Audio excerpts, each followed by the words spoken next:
What if I told you that one of the oldest cities in the world, a city that has stood longer than Rome, older than Jerusalem, is destined to vanish?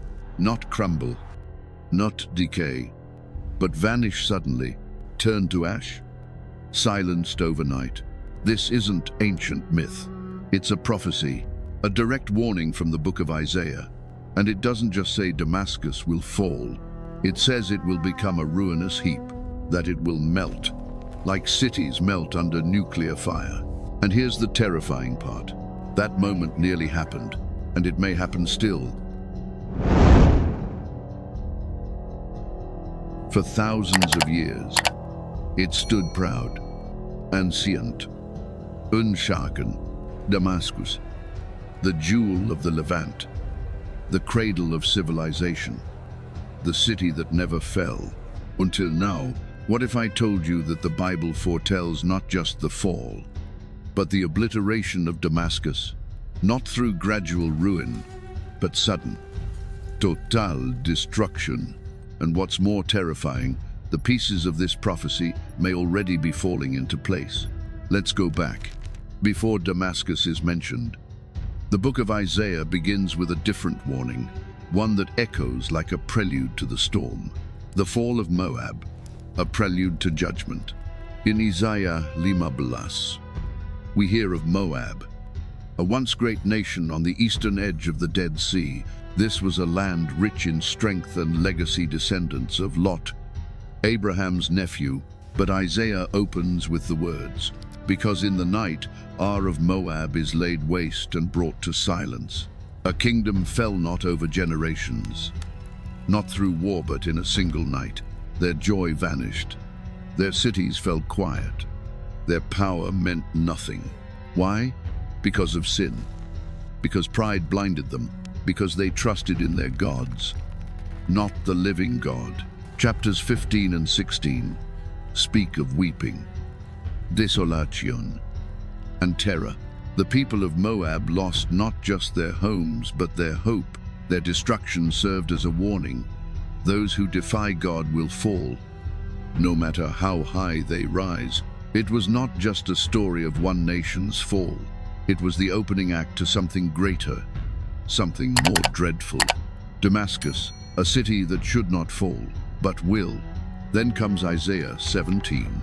The burden of Damascus. Behold, Damascus is taken away from being a city, and it shall be a ruinous heap. Oh, this wasn't a metaphor. This was a verdict. Damascus, one of the world's longest continuously inhabited cities, was destined not to fall in stages, but to be wiped out.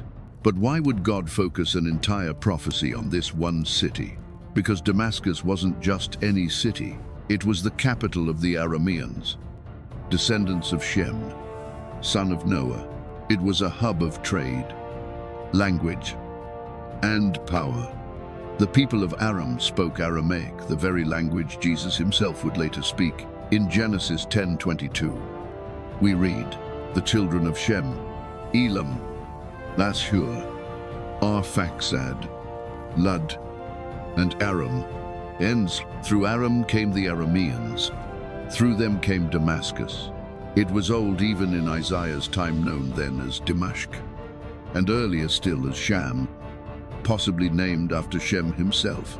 It was a green oasis in the middle of a barren land, a city of wealth, of intellect, of pride. But Isaiah says that God will rebuke the nations like a whirlwind. And Damascus, it would melt into dust, the fire from heaven or from man. The language is haunting. The nations shall rush like the rushing of many waters, but God shall rebuke them. Then I will kindle a fire in the wall of Damascus. Jeremiah 49:27. This wasn't ordinary destruction. It was fire from above, so intense that it sounds more like a nuclear blast than ancient siege. Isaiah uses the word melt. And what melts a city? Fire of an unnatural kind. When a nuclear bomb detonates, the heat at its core rivals the surface of the sun. Stone becomes vapor. Sand turns to glass. Cities vanish. Was Isaiah seeing something beyond his time? Was he describing a future war, a future fire, a modern echo? The 16th of February, Lanteling, and then something almost unimaginable happened. February 2001. The world came terrifyingly close to fulfilling this ancient prophecy. A combined U.S. British airstrike hit Iraq's command center north of Baghdad. In response, 6 Iraqi divisions began moving westward toward Israel, armed with missiles, ready to strike. Intelligence reports warned they could launch by the 16th of February. Syria, under President Bashar al-Assad, allowed those divisions to mass on the Syrian-Iraqi border. Not only they granted Hezbollah permission to attack northern Israel with long-range rockets, the United States and Israel responded with a clear, chilling threat. If any missile was launched, Damascus and Baghdad would face nuclear retaliation. British Prime Minister Tony Blair personally warned Saddam Hussein through diplomatic channels. They even used the words neutron bombs. The plan was real. The launch date, the 16th of February. And then it didn't happen. At the last possible moment, Saddam backed down. But make no mistake, Damascus came inches from being reduced to ash, just like Isaiah said, and now the fuse still burns. Today, the danger hasn't passed. In fact, it may be closer. Russia has supplied Syria with one of the most advanced air defense systems in the world. Missiles from North Korea and Iran now sit in Damascus, capable of striking Israel with pinpoint accuracy. The chessboard is set. The weapons exist. The alliances are drawn. All that remains is the spark. If Israel feels threatened, if the moment mirrors that night in 2001, could Damascus be wiped out in 1 hour? Isaiah said it would. The warning beneath the rubble. But here's the truth most overlook. This prophecy is not just about a city, it's about judgment. It's about sin. It's about God calling the nations to account. In that day shall a man look to his Maker, and his eyes shall have respect to the Holy One of Israel, and he shall not look to the altars, the work of his hands. Isaiah 17:7-8. In the end, even amidst the destruction, God leaves a door open. Not all will perish. Some will turn back. They will stop worshipping the idols of their hands. They will stop trusting in politics, in armies, in empires, and they will look at last to their Creator.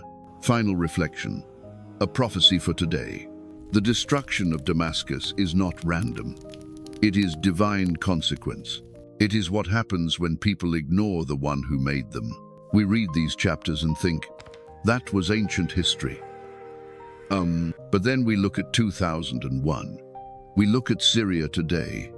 We look at Russia, Iran, Israel, and we realize this story isn't over. It's happening now.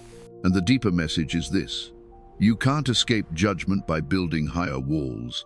You escape by bowing to the one who holds the fire and the mercy in his hand. Because in the end, the prophecy of Damascus is not just a warning to Syria, it is a warning to all nations, and it is a warning to us.